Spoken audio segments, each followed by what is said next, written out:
el Evangelio y la clasificación de los hijos.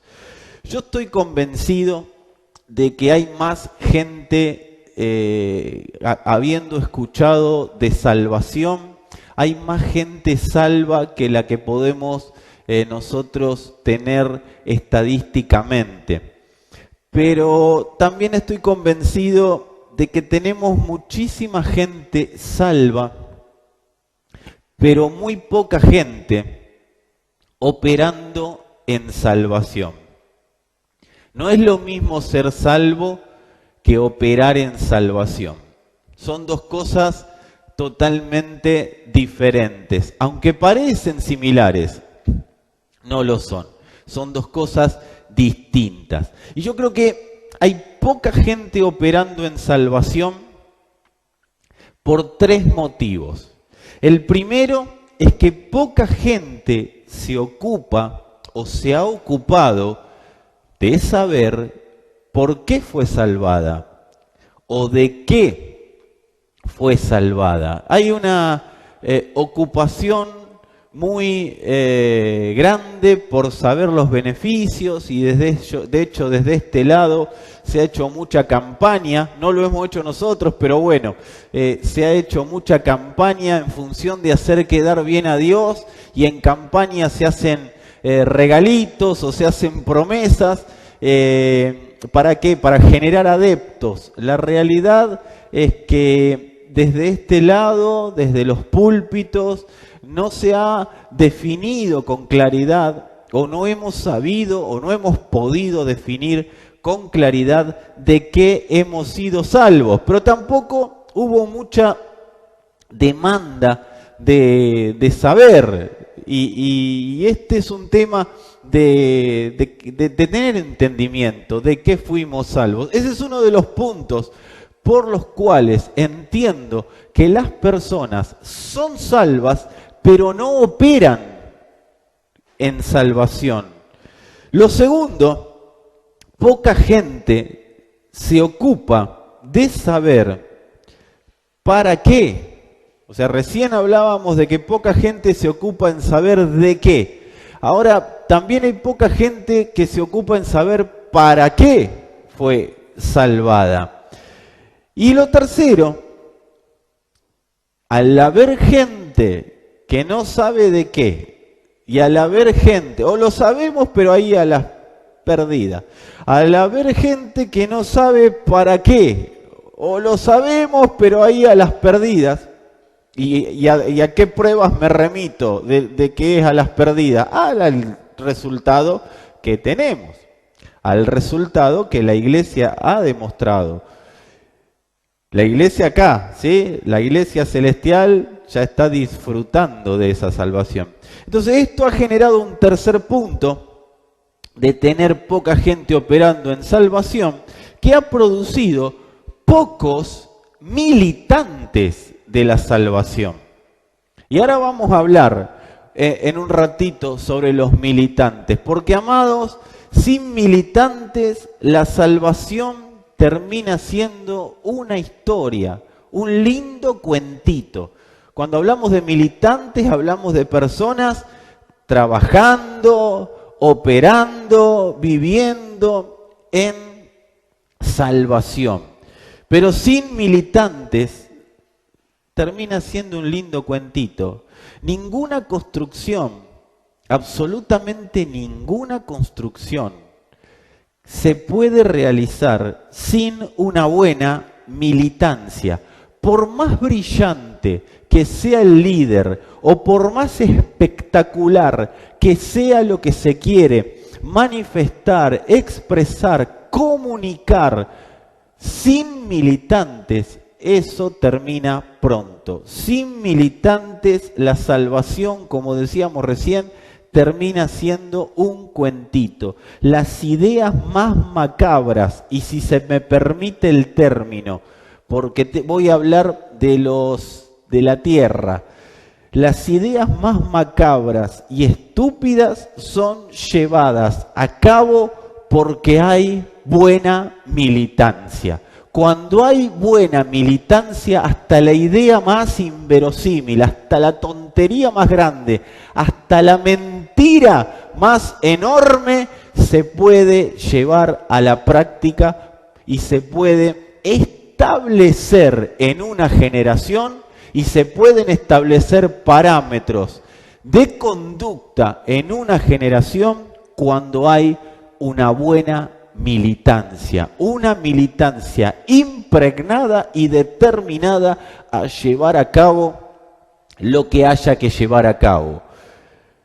Verdad o mentira que se expanden entonces son un asunto de militancia.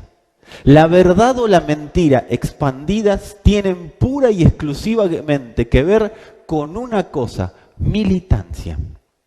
Nosotros podemos tener una gran verdad, la verdad, y que esa verdad sabemos que le cambia la historia a la humanidad. El destino por el que va la humanidad puede ser cambiado, pero amados, sin militancia concreta, sin militancia específica, sin una buena militancia, esa verdad se queda en una linda historia. Pero cuando hay militancia, hasta la mentira más grande es expandida. Y de hecho lo podemos ver. No hace falta ser un teólogo o ser un gran estudioso de las ciencias sociales. Con leer el diario, mirar un Facebook o los canales de televisión, uno sabe que hasta las mentiras más grandes, la militancia la puede llevar a cabo y hacer creer que es verdad. El sistema lo que pelea es para que tu militancia y la mía sean ganadas. El sistema pelea para ganar nuestra militancia. ¿Y sabes qué? Dios nos convocó no a ser personas que sepan sobre Él, a ser militantes de la verdad. Militantes. Amados, la Escritura dice que el reino de Dios no consiste en palabras, sino que consiste en la construcción de una palabra. Es la construcción de una palabra.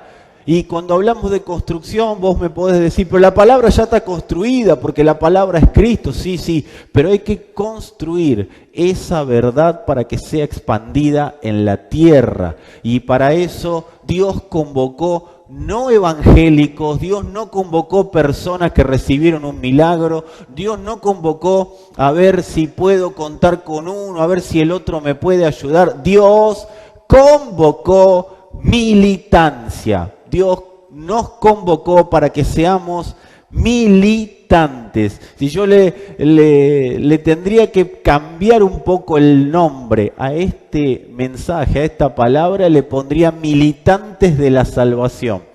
Pero como no es todo, sino que este es un punto central, el eje central es que nos quedamos con el Evangelio y la clasificación de los hijos. Ahora bien, Dios nos convocó a ser militantes, ¿sí? A una militancia.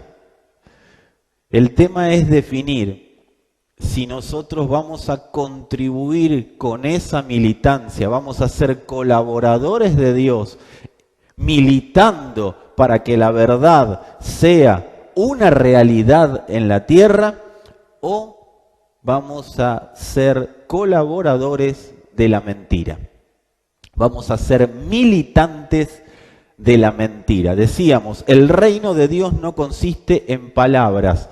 Y eso es una realidad, porque el reino de Dios consiste en la palabra. Nosotros podemos ser militantes de palabras, y ahí están todas las religiones del mundo, incluida la evangélica. Podemos ser militantes de palabras o podemos ser militantes de la palabra. Eso es una definición de cada uno de nosotros. No hay tres construcciones. En esto quiero decirte algo, no hay pasivos. Si sos pasivo, sos y yo soy pasivo, somos militantes de las palabras, o sea, somos militantes de la mentira. Ahora, alguien activo es un militante de la verdad.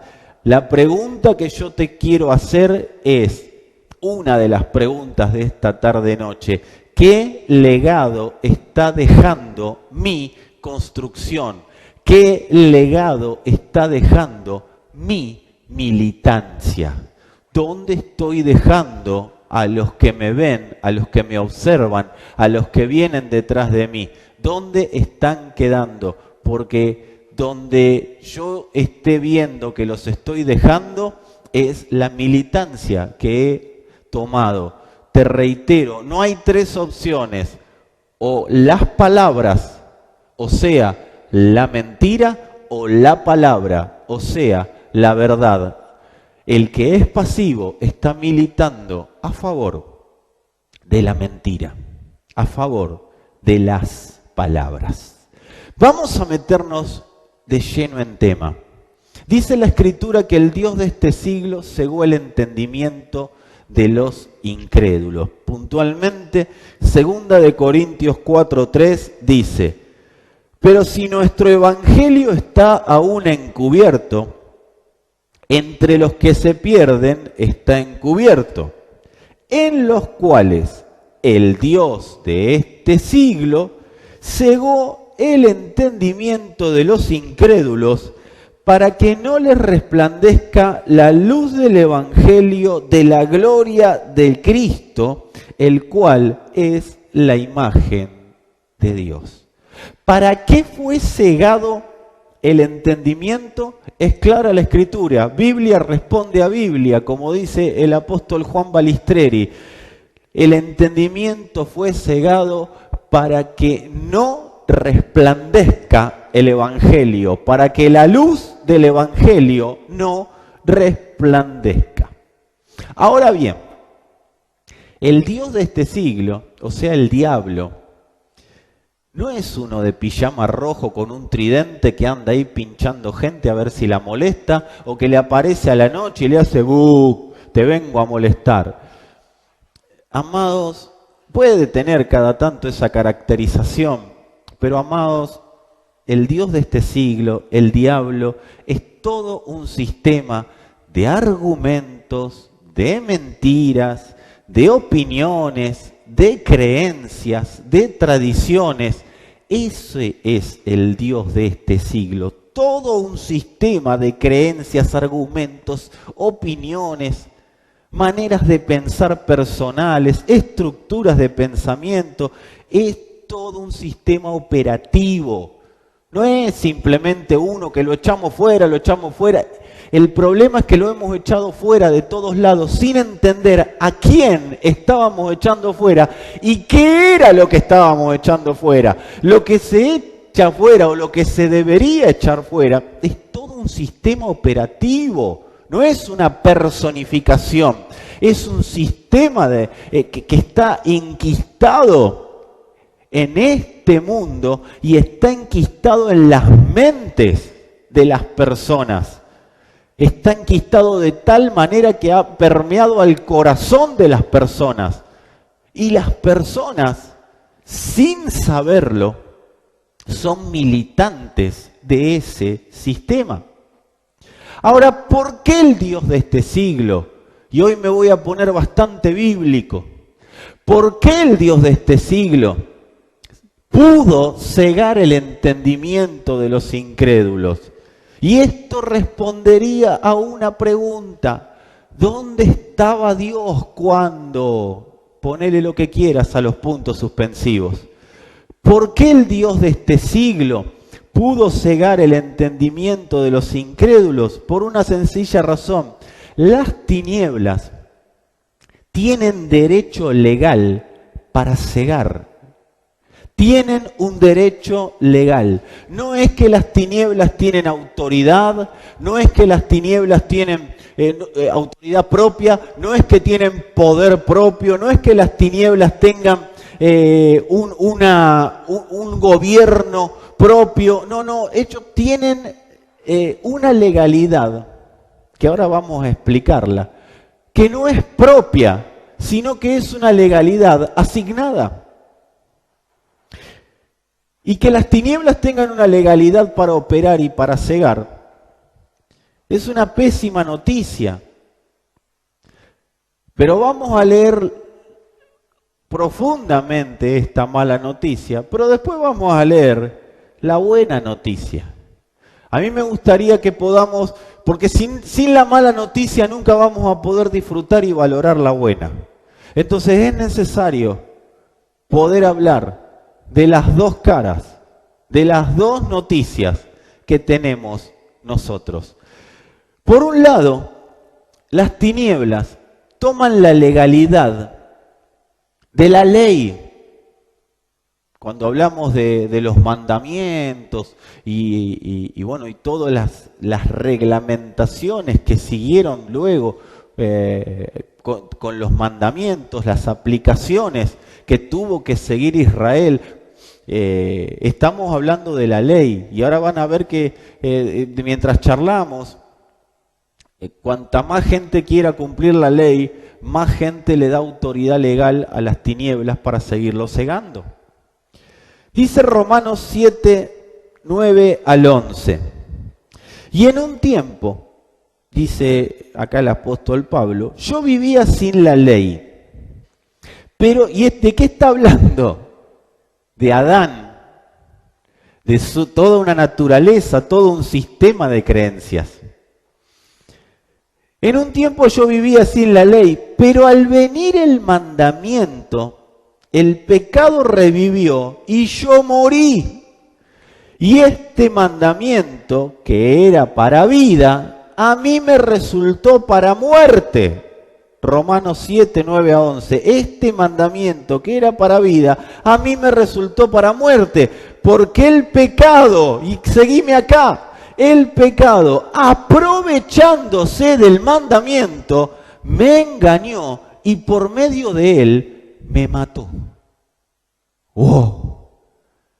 Mala noticia. Pablo está hablando sobre él, pero está hablando sobre todos nosotros.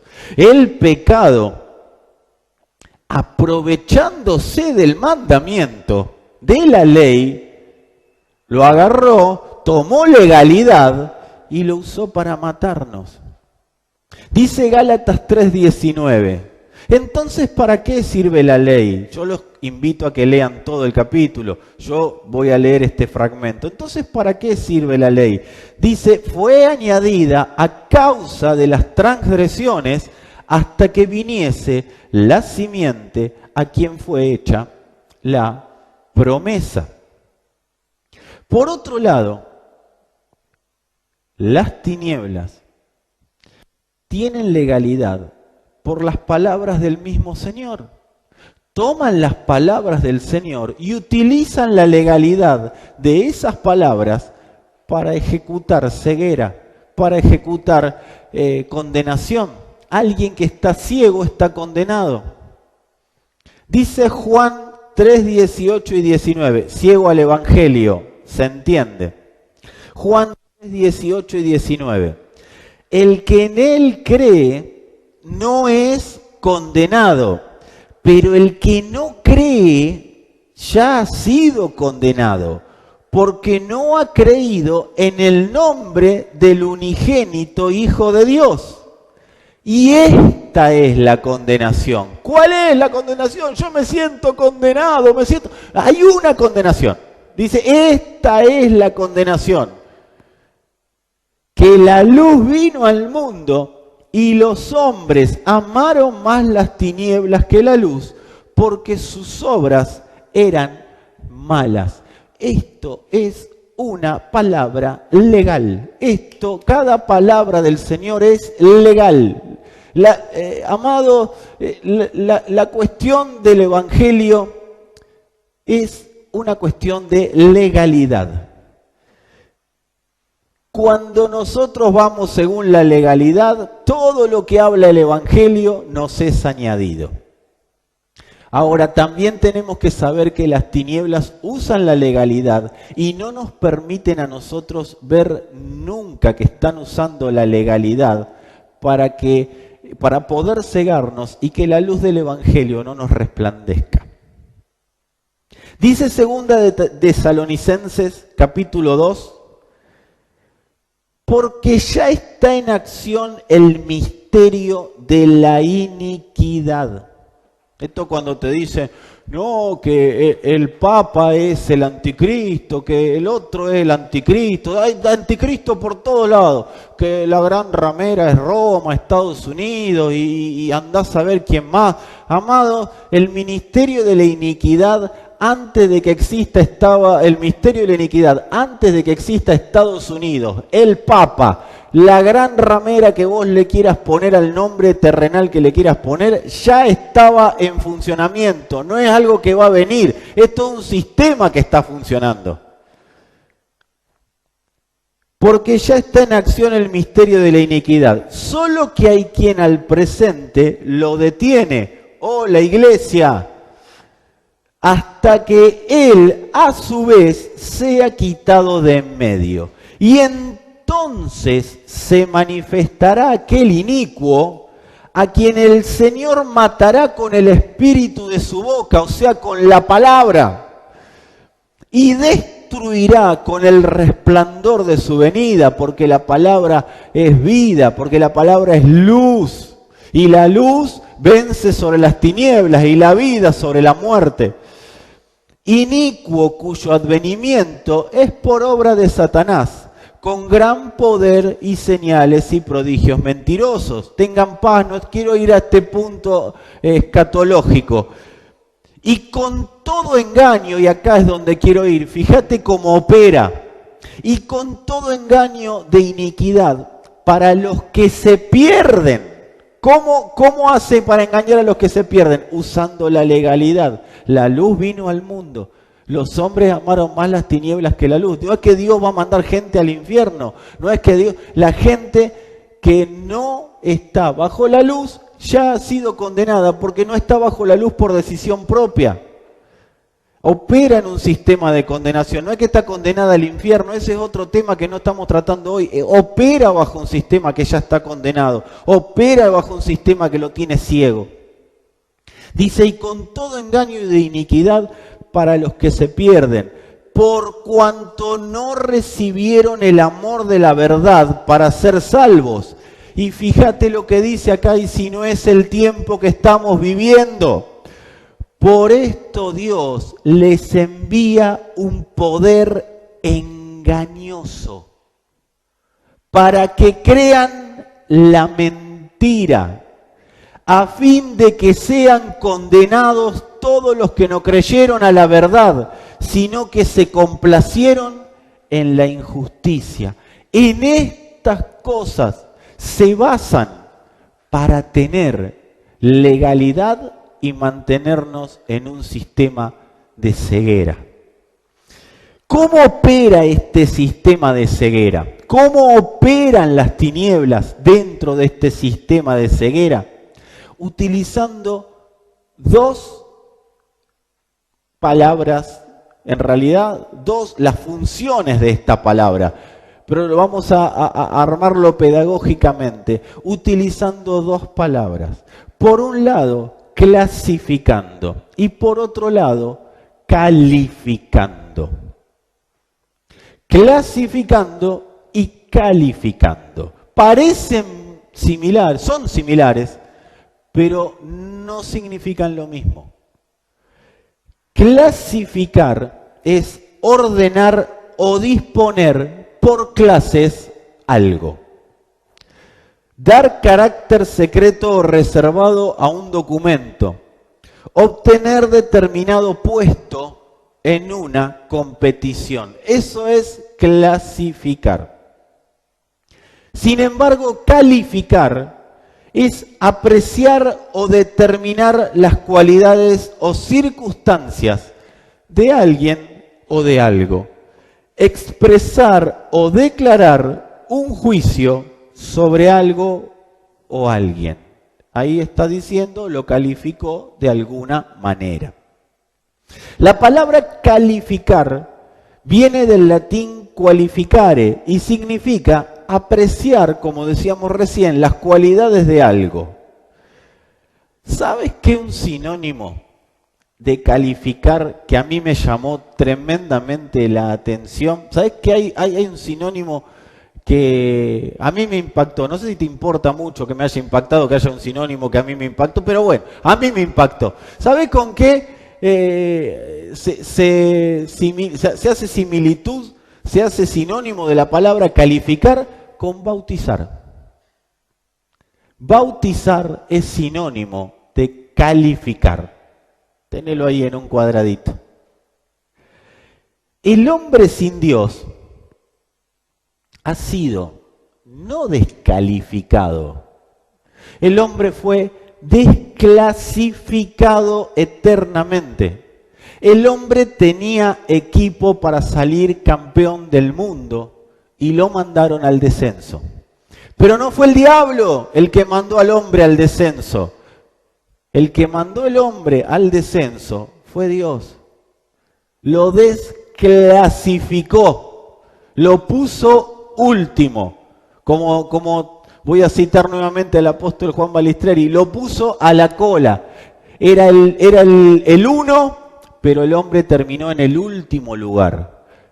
¿Por qué? Porque decidió independizarse. No es el tema de hoy. Decidió independizarse de Dios, que como les digo, no es el tema de hoy, pero es la causa por la que ocurrió. Dice Romanos, o el apóstol Pablo escribió en la carta a los Romanos, en el capítulo 3, entre los versos 21 y 23. Pero ahora, aparte de la ley, se ha manifestado la justicia de Dios, testificada por la ley y los profetas. La justicia de Dios por medio de la fe en Jesucristo, para que todos los que creen en Él. Y seguime acá. Porque no hay diferencia, por cuanto todos pecaron y están destituidos. Y esta palabra destituido es desclasificado. Por cuanto todos pecaron y están destituidos, desclasificados de la gloria de Dios. ¿Por qué todos? Recién leíamos cuando el mismo Pablo se hacía uno antes de Cristo con Adán. Y cuando Pablo habla de Adán, habla de él, porque todos pecamos en Adán. Y cada persona que nace a este mundo nace desclasificada. Por eso tenemos que trabajar para avisarle, me estoy adelantando a la predicación, pero tenemos que trabajar para avisarles a todos que están clasificados. Ahora el sistema está autorizado legalmente para calificar y clasificar a los que fueron desclasificados.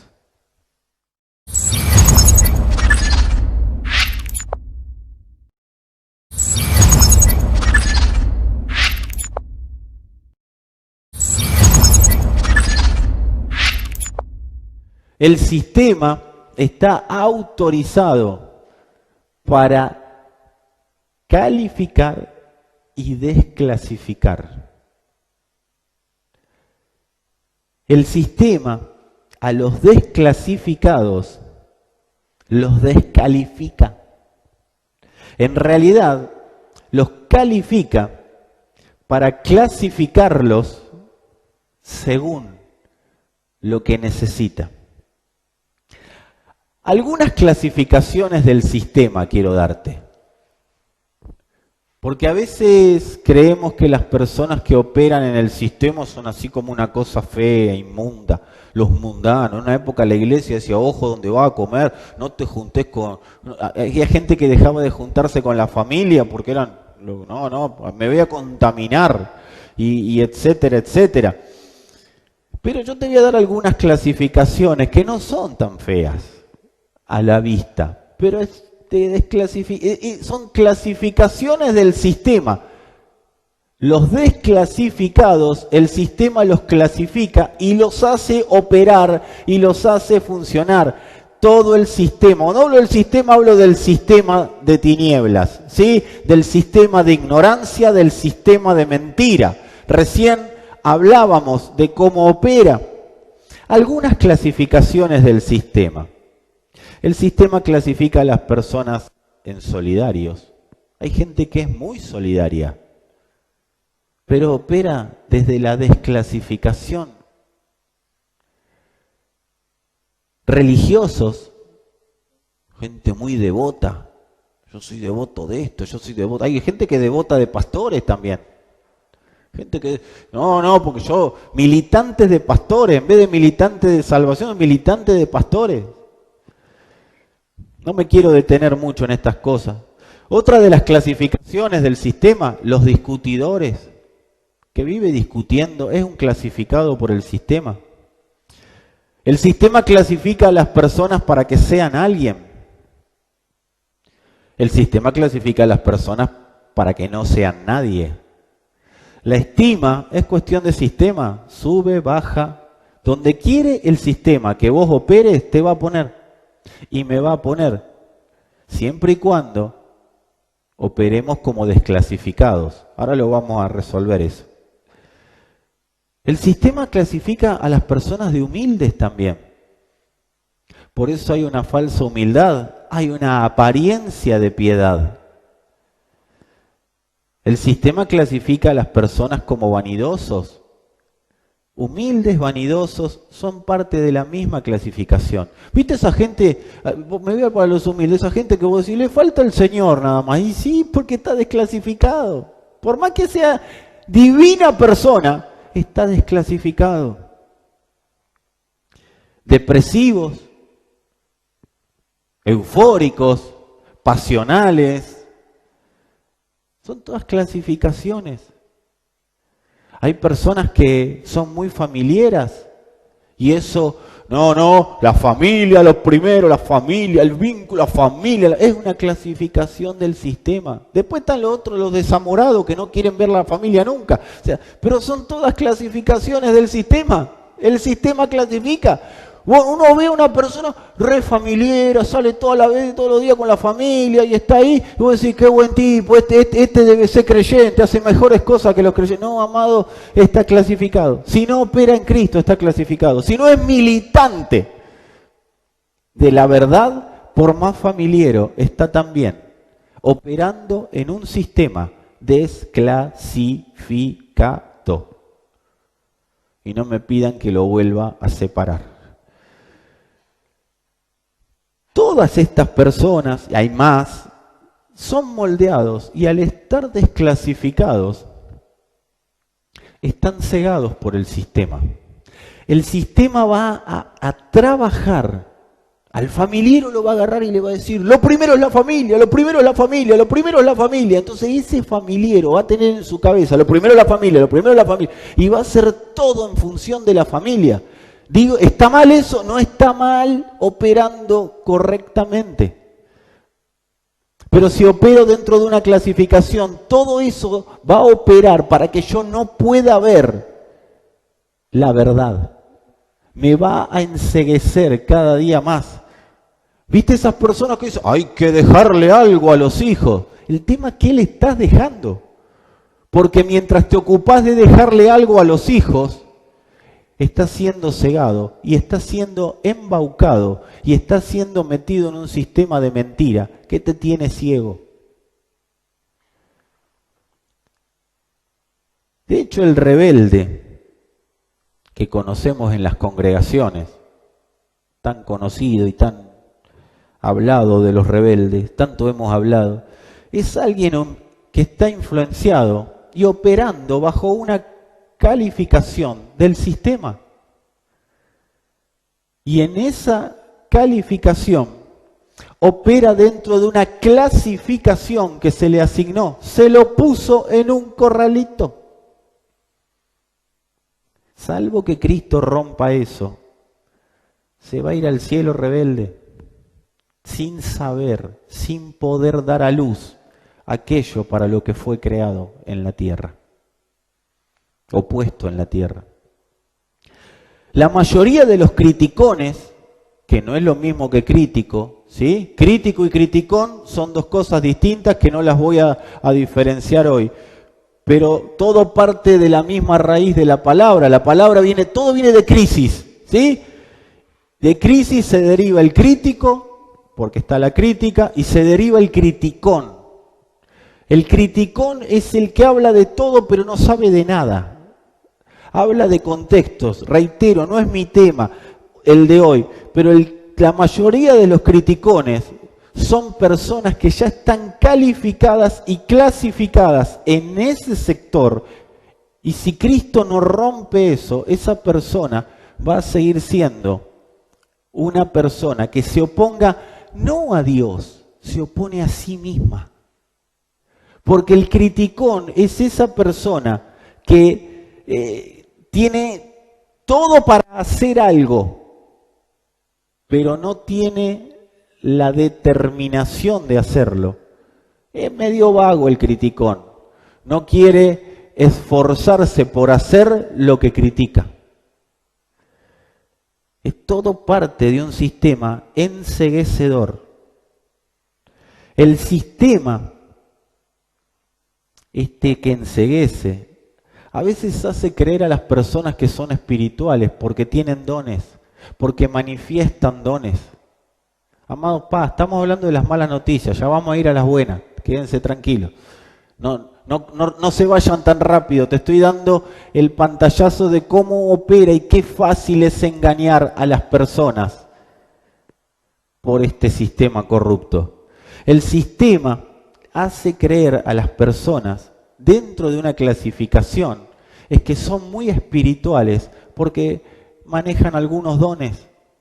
Nunca crecen, no hay crecimiento, no hay madurez y no hay expresión de Cristo. Pero están todos los dones funcionando. Uno que estaban así de ciegos eran los corintios, por eso Pablo les tuvo que dar algunos bifes para que reaccionen.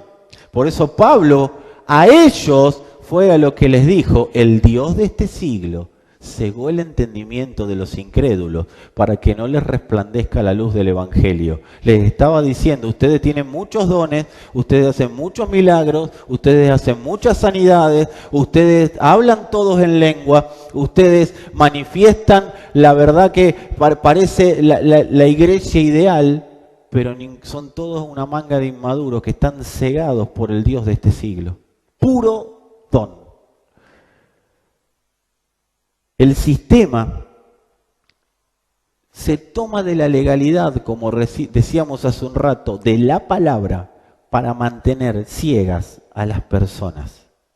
Ahora bien, ¿cuál es el problema de esto? Que el que decide no vivir en Cristo, el sistema tiene legalidad para hacerlo vivir ciego y como un condenado. Hay derecho legal asignado por la misma palabra.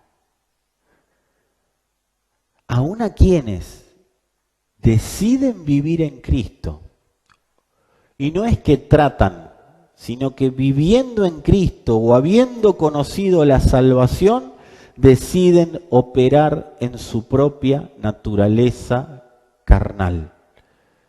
Y no miren a nadie, porque recién hablábamos de buenas y lindas características que también son parte de una naturaleza carnal.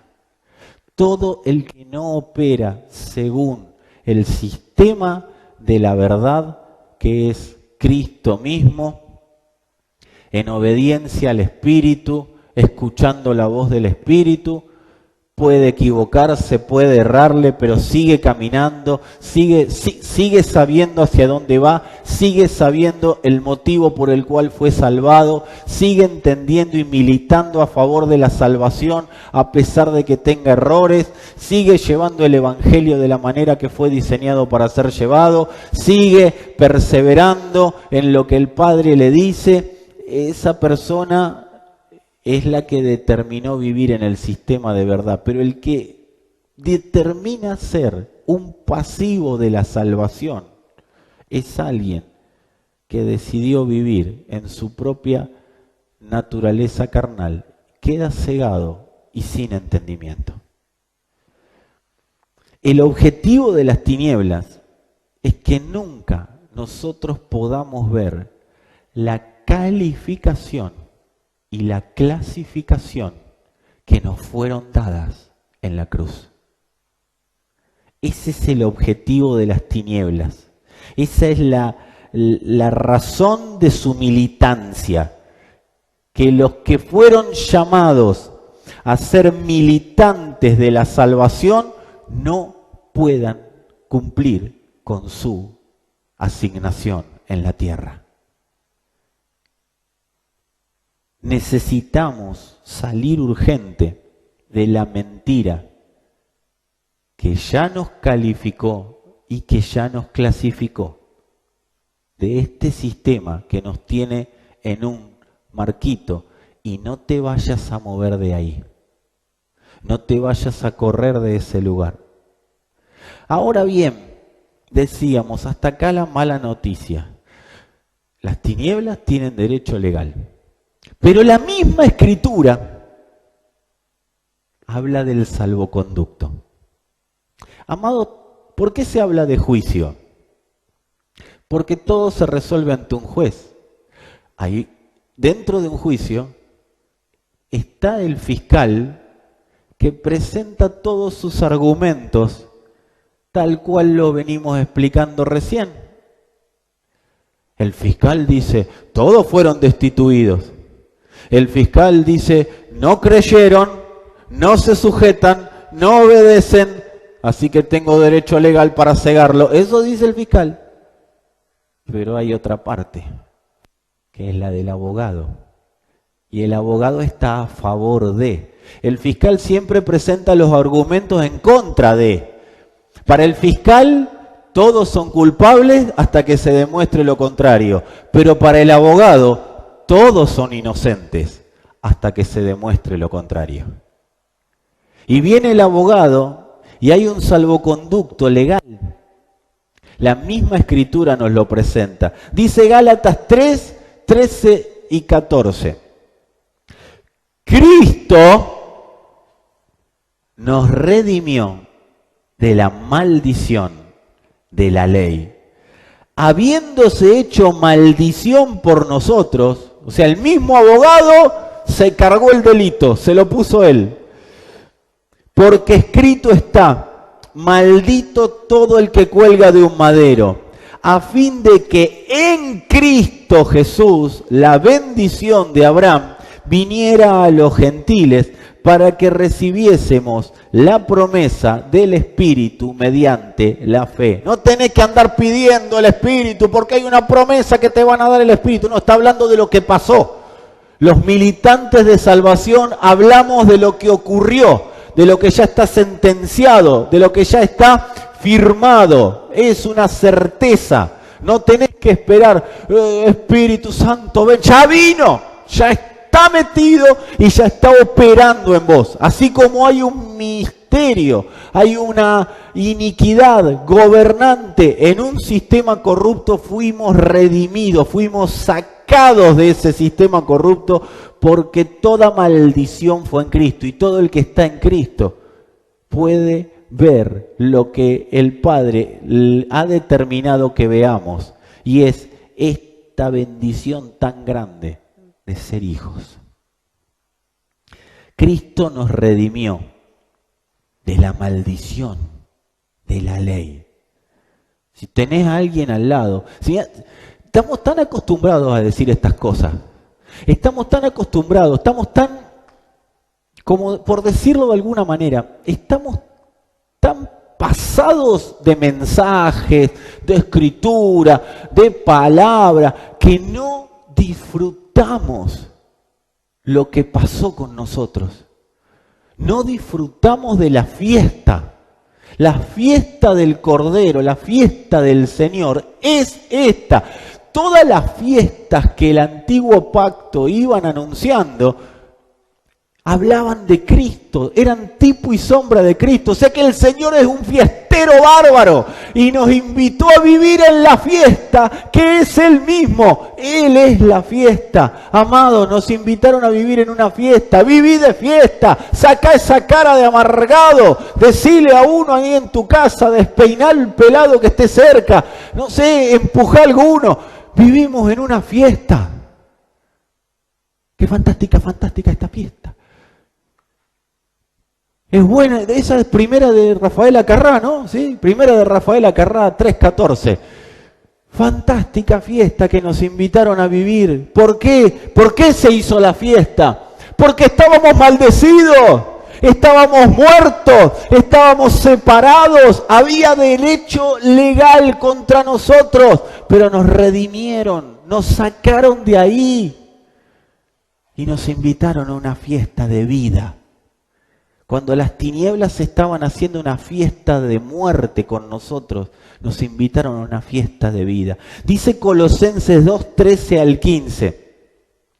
Y a ustedes, o sea, acá Pablo no se hace cargo, y a ustedes, estando muertos en pecados y en la incircuncisión de vuestra carne, les dio vida juntamente con Él, perdonándoles todos los pecados. Y acá esta es la parte que yo se me erizan los pelos hasta de los dedos. Anulando el acta de los decretos que había contra nosotros, que nos era contraria. No solo que era contra nosotros, lo aclara, que nos era contraria, para que nos quede bien en claro que el fiscal ya había presentado sus alegatos y el acta de los decretos nos era contraria, anulando el acta de los decretos que había contra nosotros, que nos era contraria, quitándola de en medio y clavándola en la cruz y despojando a los principados y a las potestades, los exhibió públicamente, o sea, dice, hizo escarnio público, triunfando sobre ellos en la cruz. Cristo fue el salvoconducto legal del Padre. Por eso recién leíamos en Tesalonicenses cuando dice: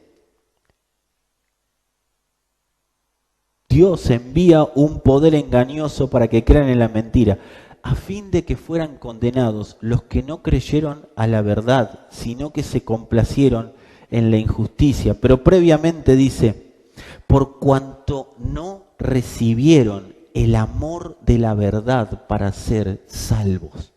No había un decreto escrito, no había manera de que haya un salvoconducto. ¿Qué es un salvoconducto? Una salida. No hay, un salvoconducto fue cuando el Señor le abre el mar a Israel. No había salida. ¿Y cuál fue el salvoconducto? Le abro el mar. Dios no tiene problema en hacer lo que haya que hacer. Pero, amados, el que rechaza este salvoconducto ya no tiene vuelta atrás, queda ciego porque sigue operando en un sistema de mentira. El que no se hace militante de este salvoconducto es porque todavía no entendió para qué fue dado este salvoconducto.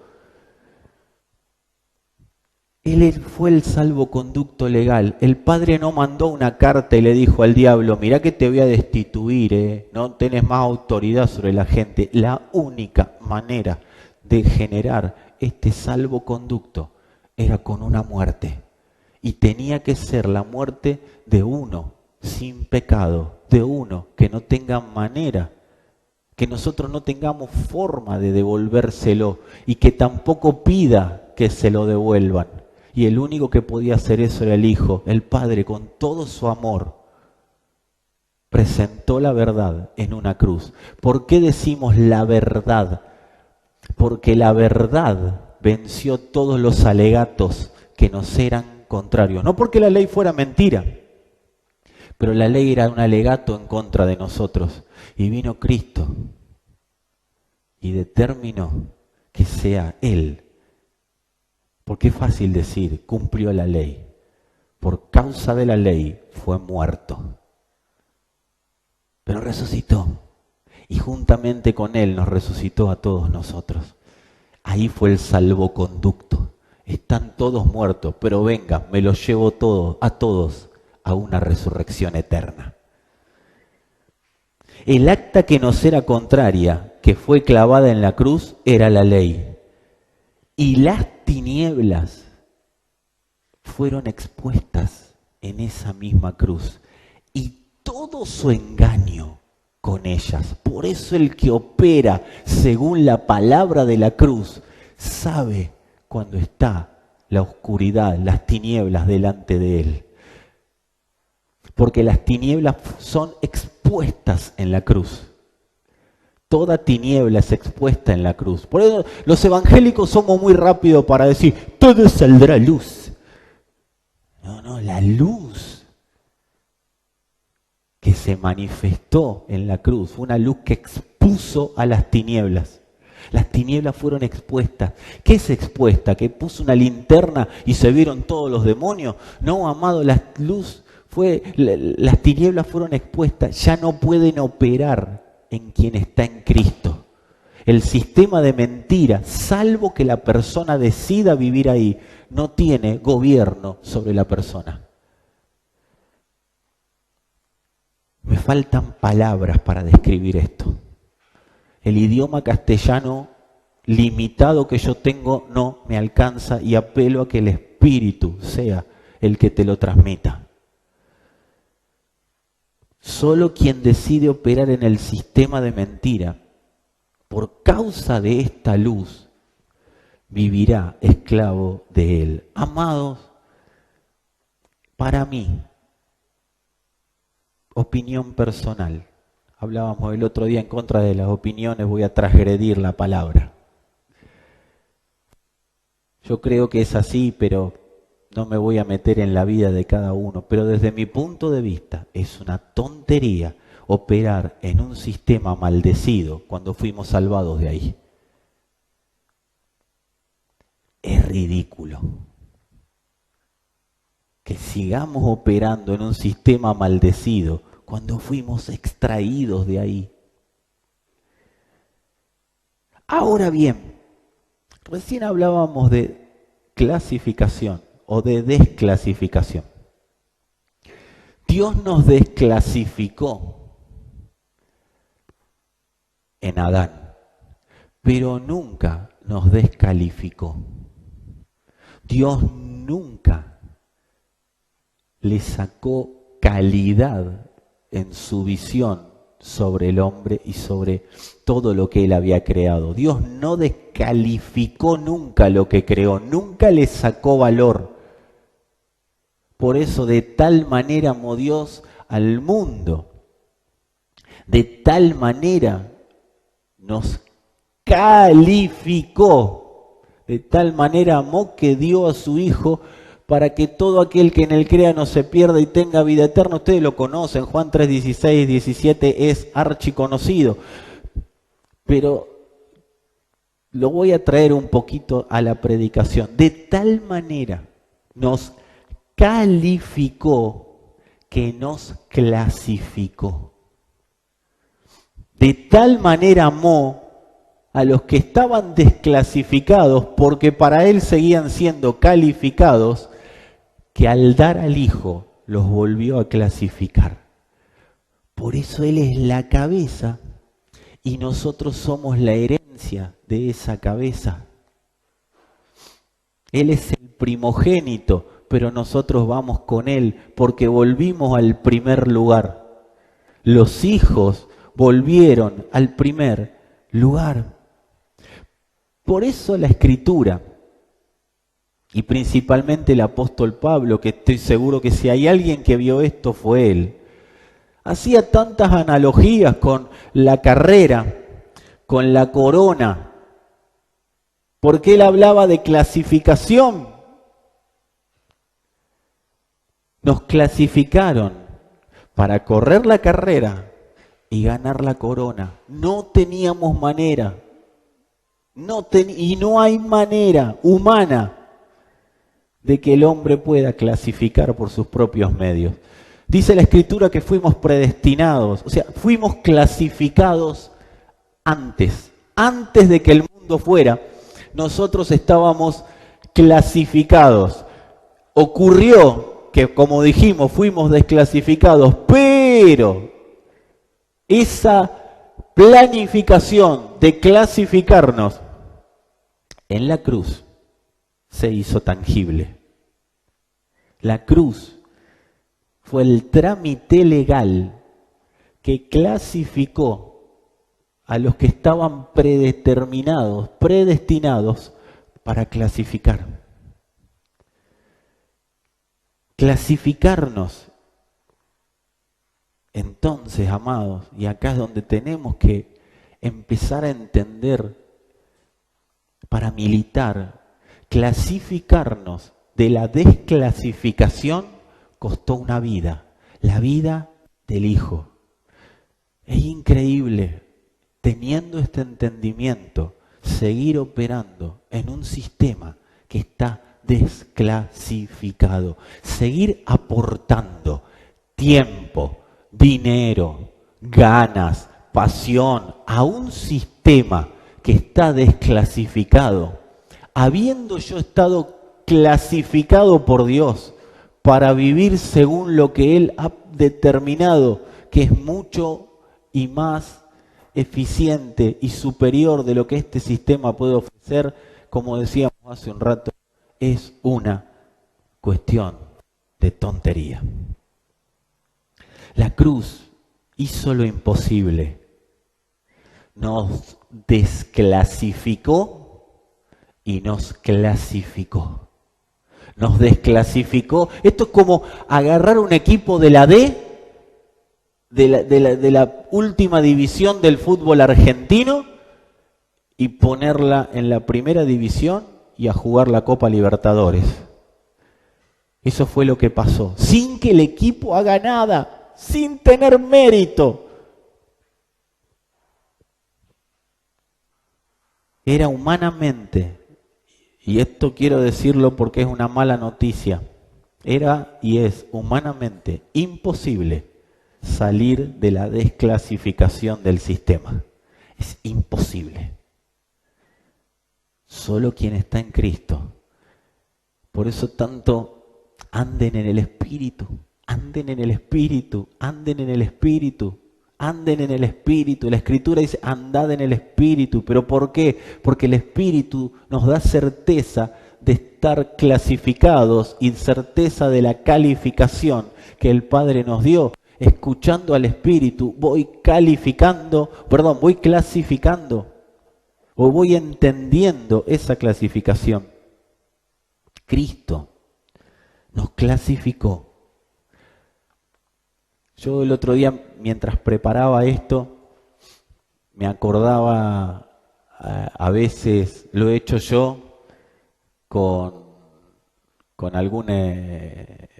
mis hermanos, con mi hermano mayor en ese momento, y lo he hecho, hoy día quizás lo hago con mi hija. Eso, y seguramente muchos padres me van a entender. Cuando viene tu hijo y te dice, mirá, no puedo pasar este nivel en este jueguito, ¿no me lo pasás? Y uno va, le juega, uno juega a regañadientes, a mí no me gusta agarrar jueguitos. A regañadientes agarro el juego y me pongo a jugar y bueno. Y uno pasa de nivel, bueno, hoy día ya me ganó y los pasa todo ella los niveles, pero cuando uno venía y le decía, me pasás de nivel, bueno, eso es lo que hizo el Señor. Nos pasó de nivel y nos dejó ahí. Y después el niño sigue jugando y se jacta de estar en otro nivel, pero la realidad es que ese pase de nivel lo hizo alguien. Alguien nos pasó de nivel. Los hijos fuimos pasados de nivel, pero fue automático, de desclasificados a clasificados. ¿Y para qué fuimos clasificados? Fuimos clasificados y dejados en esta tierra para ser militantes de esta salvación tan grande. No hay otro motivo por el que consumís y consumo aire. Consumimos aire todos los hombres y mujeres de esta tierra para ser militantes de salvación.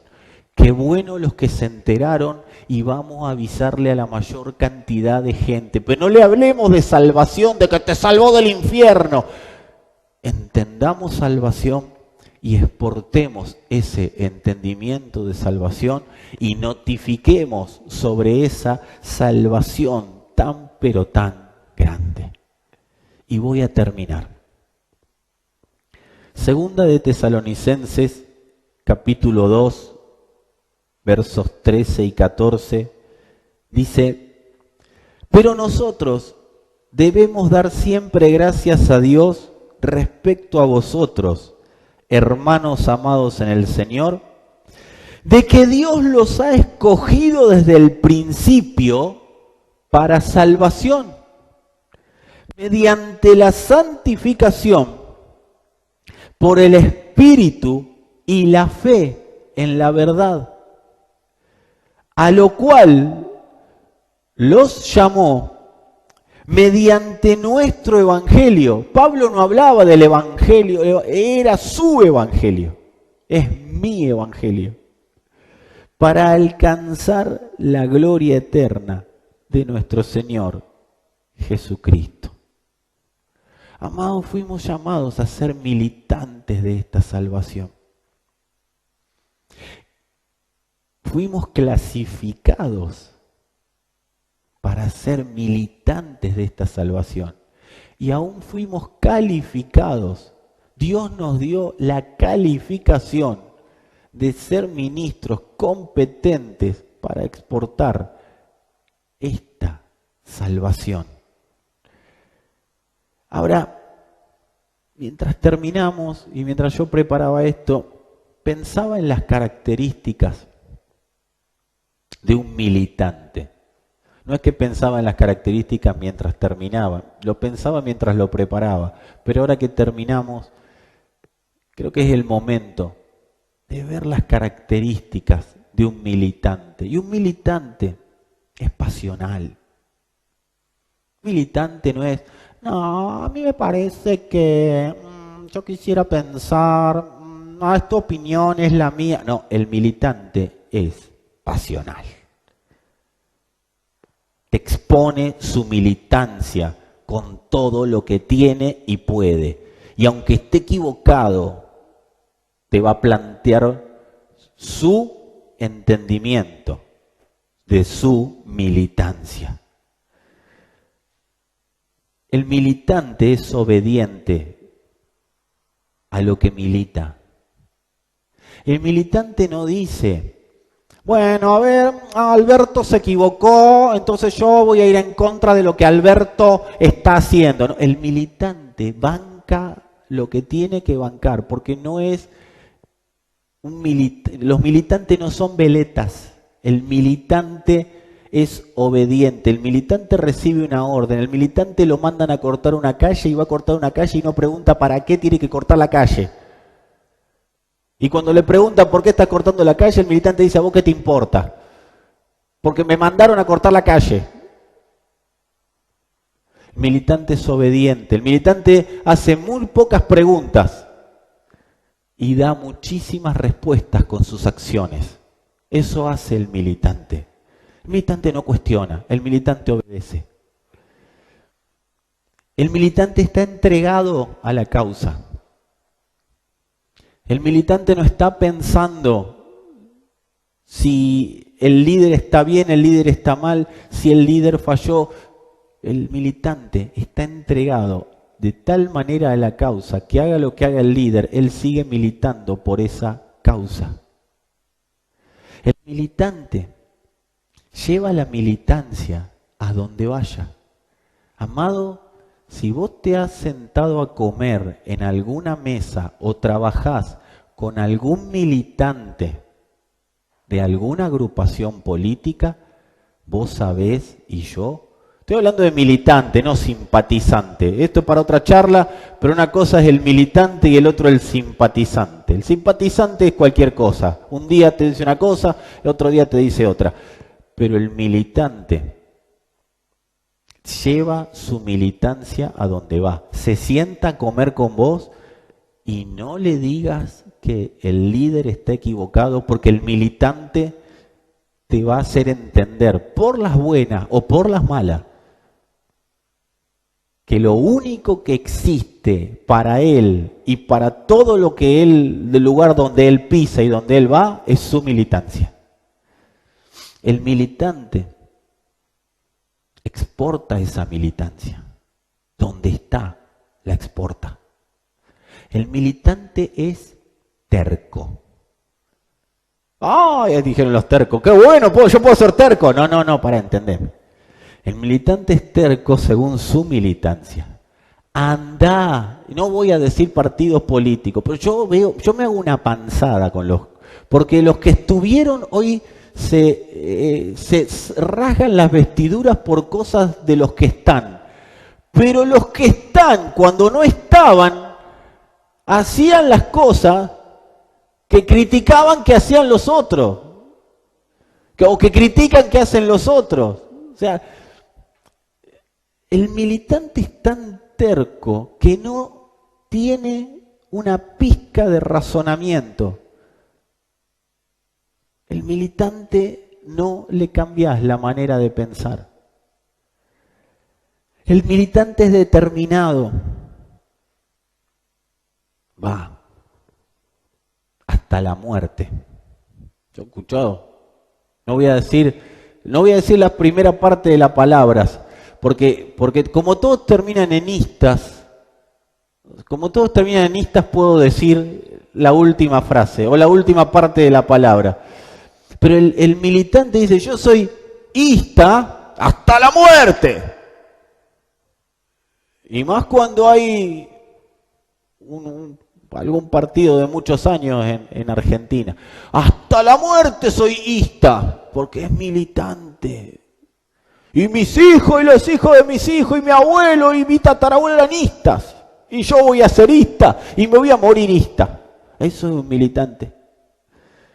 El militante es subjetivo. ¿Por qué es subjetivo? Una persona subjetiva no tiene opciones. Es lo que piensa y punto. Se terminó ahí. Es subjetivo. No hay opciones. El militante no tiene dos caminos. Amado, yo me he tratado de sentar a conversar para poner de acuerdo a dos militantes istas de dos diferentes agrupaciones políticas. Pero ¿por qué no mirás la parte buena? No tiene nada bueno. ¿Por qué no te fijás que el otro tiene para sumar? No tiene nada para sumar porque es tesista. Y el otro dice es tesista. El militante es subjetivo, es la mirada de la militancia, porque ni siquiera es propia, es la de la militancia.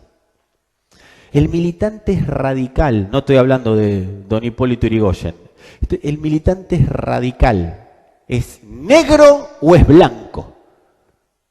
No, el militante te dice, esto no es para tibios, el militante, no lo dice nadie más. No es para tibios, hasta el que recién empieza. Cuando está seguro de su militancia, dice, esto no es para tibios, el país no da para tibios, vive en guerra el militante, porque no hay tibieza en él. Es radical. El militante no negocia, no negocia. No hay manera de que el militante negocie su convencimiento hacia la militancia. El militante siempre dice, primero la causa y después yo. Los istas son siempre personas sembradas en una causa. Mira, amado, los istas están todos ciegos, pero yo me saco el sombrero por su militancia.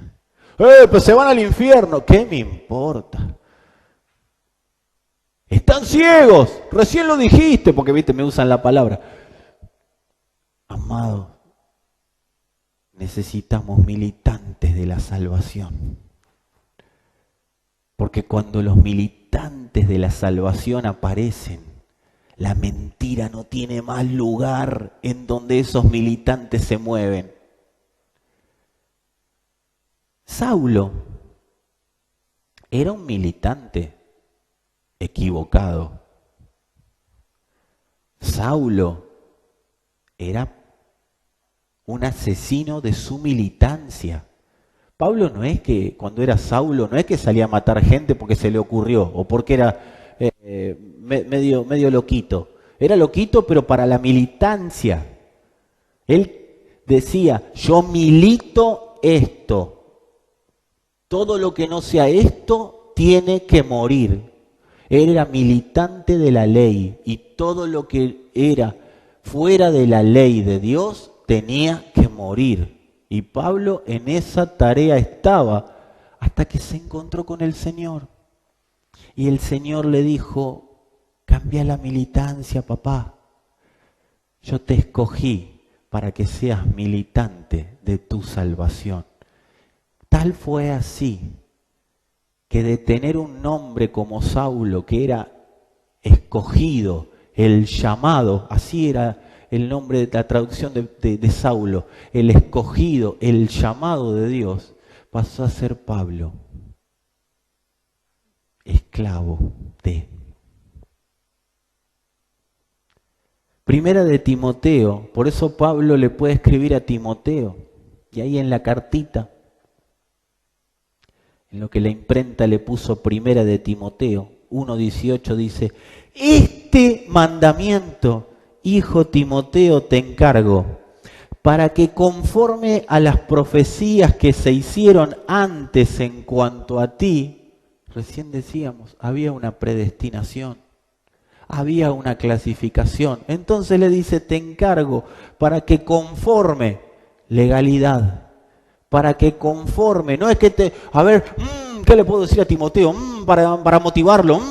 Bueno, va una profecía, ahí va, agárrala a Timoteo, agárrala, porque si la agarrás, no. Él le dice, de acuerdo a lo que ya se había hablado de vos, lo que ya está hablado de vos, las profecías que se hicieron antes en cuanto a ti, milites por ellas la buena milicia. La militancia no la inventaron los istas. La militancia la inventó el Señor y se la asignó a sus hijos. Un militante de la salvación, lo primero que entiende es lo que pasó en la cruz.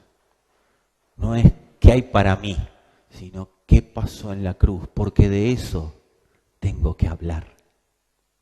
De eso es de lo que tengo que militar. El militante de la salvación sabe lo que pasó en la cruz y el objetivo de las tinieblas es que estemos ciegos, aún siendo hijos. Por eso dice, aún los escogidos serán engañados. El objetivo de las tinieblas es que mientras nosotros, el objetivo de las tinieblas es cegarnos. ¿Y cómo nos ciegan? Jugando al evangélico, jugando a las declaraciones, jugando a mirar todas las predicaciones que se me ocurren mirar. El objetivo, mientras las tinieblas nos tengan distraídos, jugando al evangélico, las tinieblas están en paz. Porque su función es cegar el entendimiento para que no nos resplandezca la luz del evangelio y no hablemos de la palabra de la cruz. No hablemos de la clasificación que nos dio la cruz. No hablemos. Y hablar no es sacar palabras, no expresemos la vida que hay ahí. Todo militante, amado, va a tener recompensa, pero no es su prioridad. Porque la mayor recompensa de un militante, y con esto sí termino, la mayor recompensa de un militante es ver a su líder manifestando el gobierno. Esa es la recompensa de un militante. Yo te invito a que puedas ser militante. Como Pablo le dice a Timoteo, desde lo profético ya lo sos. ahora hay que vivirlo. Hay que serlo desde lo manifestado. Porque nunca vas a estar ni voy a estar completo si no vivo según lo que fui creado para vivir. Y fuimos creados, clasificados para ser militantes de esta salvación. Gracias a todos por estar ahí. Gracias por acompañarnos en esta hora y monedas. Digo monedas para que no parezca que fue tanto tiempo. Quiero invitar a los militantes, no a cualquiera, porque cualquiera tira limosna. Lo que le sobra o lo que le parece, el militante da entendiendo la causa. El militante no es alguien que vaya a sembrar una generosidad para sacarse el problema de encima o para dar el diezmo porque es obligatorio. No, el militante entiende que hay una causa que tiene que perpetuarse en el tiempo, que tiene que seguir en el tiempo. Es una causa eterna, es una causa que demanda todo de nosotros. El militante lo entiende, así que quiero convocar a los militantes a que desde el lugar de la militancia que tienen asignado, porque esa es otra característica del militante, no se anda peleando por un lugar, sino que el lugar que tienen asignado lo hacen producir y lo hacen la causa de vida, ese lugar que tienen asignado porque saben que ese lugar es clave para la militancia, para que la militancia progrese, es alguien que sabe cerrar filas. Amado, me quedo hablando de los militantes y no voy al grano. El militante que esté escuchando, el militante de salvación que esté escuchando, a ese quiero convocar a que sea parte de la militancia con su generosidad. Te invito a que puedas expresarla. Acá abajo te va a aparecer un número telefónico. Yo te lo digo, 2234-976439 es nuestro número institucional para que si no tenés manera de acercar tu generosidad, ahí te van a informar cómo hacerlo. Desde ya les mando un abrazo grande a todos. Paz.